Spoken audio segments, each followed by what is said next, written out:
తెలంగాణ భూమి నైసర్గిక స్వరూపం అన్ని రకాల పంటలు పండించడానికి అనుకూలమైన క్షేత్రం.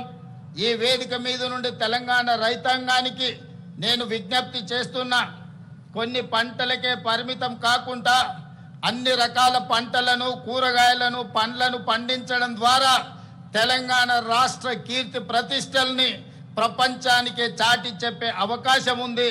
ఆ దిశగా రైతులను ఆలోచన చేయవలసిందిగా నేను మనవి చేస్తున్నాను. ఈ రైతుల కార్యసాధకులు కావాలంటే అప్పు లేని పరిస్థితి ఉండాలి. రైతుల నెత్తిపై ఉన్న అప్పుల భారాన్ని తగ్గించే ఉద్దేశంతో ఒకేసారి 2 లక్షల వరకు పంట రుణాల మాఫీ చేశాం. 20,616 కోట్ల రూపాయలు రైతు ఖాతాలో వేసి 25 లక్షల పైగా రైతు కుటుంబాలను రుణ విముక్తులను చేశాం. వ్యవసాయానికి ఉచిత విద్యుత్తును కొనసాగిస్తూనే విద్యుత్ పంపు సెట్లకు సౌరశక్తితో నడిచే పంపు సెట్లను ఏర్పాటు చేస్తున్నాం. తద్వారా అదనంగా ఉత్పత్తి అయ్యే విద్యుత్తును గ్రిడ్కు అందించి రైతులకు అదనపు ఆదాయం వచ్చేలా ప్రయత్నం చేస్తున్నాం.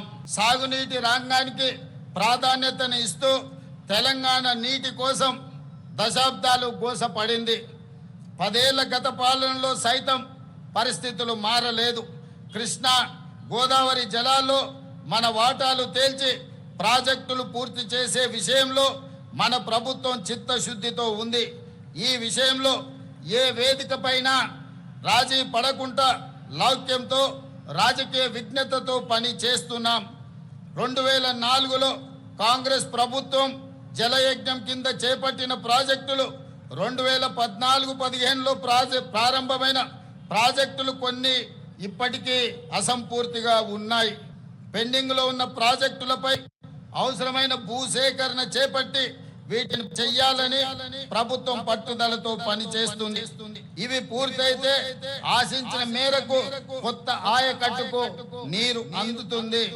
తెలంగాణకు వరప్రదాయిని ప్రాణహిత చేవెళ్ల ప్రాజెక్ట్ తిరిగి ప్రాణం పోసే ప్రయత్నం మన ప్రభుత్వం చేస్తున్నది.